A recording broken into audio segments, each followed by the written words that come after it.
سنا ہے تم نے بڑا شور ڈالا تھا۔ تائی اٹھ کر ایک شو کیس کے قریب گئی تو وہ اس کے ساتھ صوفے میں دھنس کر بیٹھا۔ محمل بدک کر اٹھی۔ ارے بیٹھو بیٹھو، مجھے تم سے بات کرنی ہے۔ شاپ کی تیز پیلی روشنیاں وسیم کے چہرے پر پڑ رہی تھی۔ گریبان کے کھلے بٹن، گردن سے لپٹی چین اور شوخ رنگ کی شرٹ، اف، اسے اس سے کراہت آتی تھی۔ کیا بات کرنی ہے؟ تم مجھ سے شادی نہیں کرنا چاہتی تو کس سے کرنا چاہتی ہو؟ وہ استہزائیہ مسکراہٹ کے ساتھ پوچھ رہا تھا۔ اس کے ذہن کے پردے پہ ایک چہرہ سا ابھرا، ایک اندرونی خواہش، ایک دبتی دباتی محبت کی ادھوری داستان۔ اس نے بے اختیار ساتھ جھٹکا۔ نہ آپ سے نہ کسی اور سے۔ آپ میرا پیچھا چھوڑ کیوں نہیں دیتے؟ ایسے نہیں محمل ڈیئر، ابھی تو ہم نے بہت وقت ساتھ گزارنا ہے۔ وہ کھڑے ہو کر اس کے قریب آیا۔ وہ پھر 2 قدم پیچھے ہٹی۔ دکان لوگوں سے بھری ہوئی تھی، پھر بھی محمل کو اس کے بے باک انداز سے خوف آتا تھا۔ نامعلوم وہ کیا کر ڈالے۔ اچھا ادھر آؤ، مجھے تم سے کچھ بات کرنی ہے۔ وہ قدم اٹھاتا اس کے نزدیک آ رہا تھا۔ ادھر آؤ، کریم پارلر میں بیٹھ کر بات کرتے ہیں۔ تائی اماں بے بس سی وہ بھیڑ میں تائی مہتاب کی تلاش میں ادھر ادھر دیکھنے لگی۔ تمہاری تائی کو ان کی کوئی فرینڈ مل گئی ہے، وہ ابھی نہیں آئیں گی۔ تم ادھر قریب تو آؤ نا محمل ڈیئر۔ وسیم نے ہاتھ بڑھا کر اس کی کلائی تھامنا چاہی۔ اس کی انگلی اس کی کلائی سے ذرا مس ہوئی۔ محمل کو جیسے کرنٹ سا لگا۔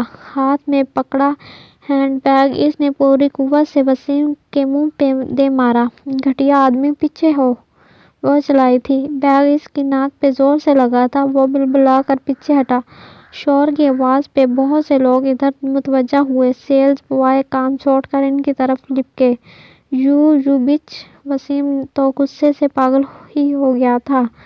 ناک پہ ہاتھ رکھے وہ جارحانہ انداز میں اس کی طرف بڑھا ہی تھا کہ ایک لڑکے نے اسے پیچھے سے پکڑ لیا۔ کیا تماشا ہے؟ کیوں بچی کو تنگ کر رہے ہو؟ میڈم کیا ہوا ہے؟ یہ بندہ تنگ کر رہا ہے آپ کو؟ بہت سی آوازیں آس پاس ابھری۔ کچھ لڑکوں نے وسیم کو بازوؤں سے پکڑ رکھا تھا۔ یہ مجھے تنگ کر رہا ہے، اکیلی لڑکی جان کر اس نے بامشکل خود کو سنبھالا اور کہہ کر پیچھے ہٹ گئی۔ اسے معلوم تھا اب کیا ہوگا۔ وہ واقعہ وہی ہوا۔ اگلے ہی لمحے وہ لڑکے وسیم پر ٹل پڑے۔ وہ گالیاں بکتا خود کو چھڑانے کی کوشش کر رہا تھا، مگر وہ سب بہت زیادہ تھے۔ مارو اسے اور مارو، شریف لڑکیوں کو چھیڑتا ہے، ایک عمر رسیدہ صاحب ہجوم کے پاس کھڑے غصے سے کہہ رہے تھے۔ زور سے مارو، اسے عبرت کی مثال بنا دو۔ اپنے گھر ماں بہن نہیں ہے کیا؟ اور وہ جب تک دکان میں لگے ہجوم تک پہنچی، وہ وسیم کو مار مار کر ادھموا کر چکے تھے۔ تائی اس کی طرف لپکی۔ تھوڑی ہی دور صوفے پہ محمل بیٹھی تھی، ٹانگ پہ ٹانگ رکھے، مطمئن سی وسیم کو پٹتے دیکھ رہی تھی۔ محمل یہ اسے کیوں مار رہے ہیں؟ کیوں آپ کے باپ کے کہنے پر؟ کیوں اس کے باپ کے کہنے پہ مجھے کبھی ایسے ہی مارا گیا تھا؟ بکواس مت کرو، بڑی دلچسپ بکواس ہے یہ، آپ انجوائے کریں نا۔ وہ محظوظ سی وسیم کو پٹتے دیکھ رہی تھی۔ شاپ کا بوکھلایا ہوا مینیجر اور سیلز بوائے مشتعل نوجوانوں کو چھڑانے کی کوشش کر رہے تھے۔ سر پلیز دیکھیے، سیلز بوائے کی منت کے باوجود وہ لڑکے ان کو دیکھنے کی زحمت ہی نہیں کر رہے تھے۔ حواس باختہ سی مہتاب تائی ان کی طرف دوڑی۔ میرے بیٹے کو چھوڑو، پرے ہٹو مردودو۔ وہ چلا کر ان لڑکوں کو ہٹانے کی صحیح کر رہی تھی۔ صوفے پہ بیٹھی محمل مسکراتے ہوئے چپس کا پیکٹ کھول رہی تھی۔ اب یہ مرتے دم تک مجھے ساتھ نہیں لائیں گی۔ ساری صورتحال سے لطف اندوز ہوتی ہوئی وہ چپس نکال کر کترنے لگی۔ اس نے دروازہ ہولے سے بجایا۔ مدھم دستک نے خاموشی میں ارتعاش سا پیدا کر دیا۔ آ جاؤ محمل، اندر سے فرشتے کی تھکن زدہ مسکراتی آواز آئی۔ اس نے حیرت سے دروازہ کھولا۔ السلام علیکم، اور آپ کو کیسے پتہ چلا کہ میں ہوں؟ میں تمہاری چاپ